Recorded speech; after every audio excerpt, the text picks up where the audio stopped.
Pierre-Olivier, l'industrie des spiritueux connaît un essor important au Québec en ce moment. On compte en fait une soixantaine de micro-distilleries présentement en activité. Et, vous êtes d'ailleurs sur les lieux d'une de ces micro-distilleries. Et là, on demande un geste de l'ouverture de la part de la Société des alcools du Québec.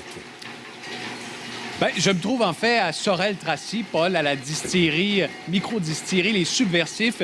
Ici, on assemble et on produit des gins, des vodkas, des amers, des apéritifs, effectivement. C'est un marché qui est en pleine ébullition. Or, vous devez savoir une chose. Prenons un exemple assez clair. Vous allez à la SAQ, vous achetez une bouteille 26 $. Sachez qu'il n'y a que 5 $ qui atterrit dans les poches du producteur. En fait, pour chaque bouteille vendue, il y a une majoration et des taxes qui dépassent 350 %. Et les producteurs aimeraient bien pouvoir vendre leur production dans les micro-distilleries sans devoir payer nécessairement une majoration aussi importante à la Société des alcools du Québec et des taxes également aux 2 paliers de gouvernement. Ce que vous voyez, c'est un autre produit qui connaît une forte croissance au Québec, la mermelade. C'est le concurrent principal de l'apérole, un produit qui s'est vendu pour 100 000 bouteilles en 2018, mais l'entreprise espère doubler, voire tripler ce chiffre d'affaires à court-moyen terme.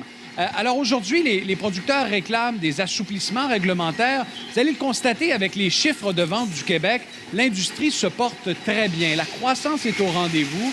En 2018, les Québécois ont bu, tenez-vous bien, 25,5 millions de litres de spiritueux, des ventes qui ont dépassé les 800 millions de dollars, en hausse de 4 % par rapport à l'année précédente.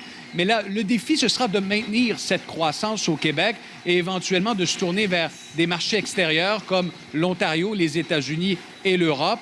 Entre-temps, je vais vous laisser entendre un extrait de l'entrevue que m'a accordé Mario D'Amico. C'est le grand patron des spiritueux d'Iberville qui produisent la mermelade, cet apéritif. Il nous parle de son chiffre d'affaires et des mesures que la SAQ pourrait déployer afin d'améliorer le cadre réglementaire en vigueur.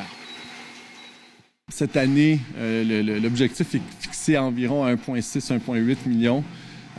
Donc, qui va exiger beaucoup de travail et on est prêt à le faire. Qu'est-ce qu'on pourrait faire de plus? Je pense qu'il y a une volonté de la part de l'association de permettre aux distilleries de vendre sur place. Je pense que ça pourrait intéresser plus d'une distillerie qui, par exemple, serait dans un lieu de villégiature où il y a beaucoup de passants, où c'est le fun de faire de l'agro-tourisme comme ça, d'avoir peut-être un allègement complet ou partiel sur la majoration que prend l'État.